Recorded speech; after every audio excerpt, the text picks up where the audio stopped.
Makeup করা কি জিনিস সেটা ভুলে যাব এবং তো আমার কাছে মনে হয় আমি সবার বয়স্ক এবং সবাই এরা বাচ্চা, বিশেষ করে এই যে এই মানুষটা এত কনফিউজ করে দেয়। আমি আসলে টেনশনে আছি যে শুটিং এ গিয়ে কি করবে এই মানুষটা।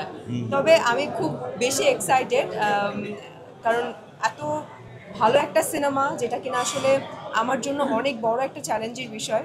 কিন্তু মনে হচ্ছে এই সিনেমা করার পরে তখন আমার মনে হতে পারে যে না ঠিক আছে আমি গুণী এবং আমি কিছুটা হলেও অ্যাক্টিং পারি। এর আগে যত কাজ করেছি সব ঠিক আছে, ওগুলো সব ভালো কাজ, কিন্তু এই কাজের পরে আমার কাছে মনে হয় যে আমি আরো বেশি নিজেকে প্রুভ করতে পারবো। নিশা ভাইয়ের সাথে প্রথম কাজ ভালো লাগছে, চঞ্চল ভাইয়ের সাথে ছোটবেলায় কাজ করেছি সেটাও ভালো লাগছে, এবং SBF আলফাই চোরকি তাদের সাথেও প্রথম কাজ। সব মিলিয়ে প্রথমের তো একটা আলাদা ফিলিংস থাকে।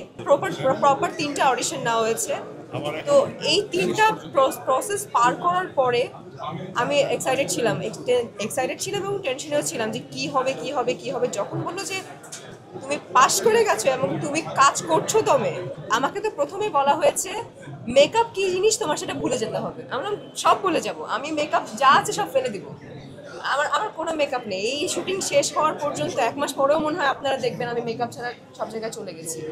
তখন আবার বলতেও পারবেন যে কি আপনার কি মেকআপের বাজেট নেই, এটা বলতেও পারেন।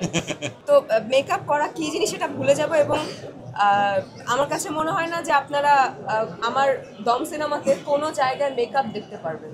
সব সবকিছু যখন আমাকে বলা হয়েছে দম আমি করছি, তখন থেকে মনে হচ্ছে যে এটা আমার রিবার্থ, এটা আমি নতুন করে আবার নিজেকে প্রুভ করছি। অনেকেই ভাবতে পারে যে আপনি তো অনেক কাজ করে এসছেন, আপনি তো প্রুভড অলরেডি। আমার কাছে মনে হয় না যে আমি এখনো প্রুভ। দম করার পরে বুঝতে পারবো যে আসলে কতটুকু পেরেছি, এবং আমি চেষ্টা করব আবার নিজেকে প্রুভ করার জন্য। বান্ডেল থাকলে প্রতি সেনমানিতে টাকা বাঁচবে। বিকাশ সেনমানি বান্ডেল কিনে জিতুন প্রতি লেনদেনে।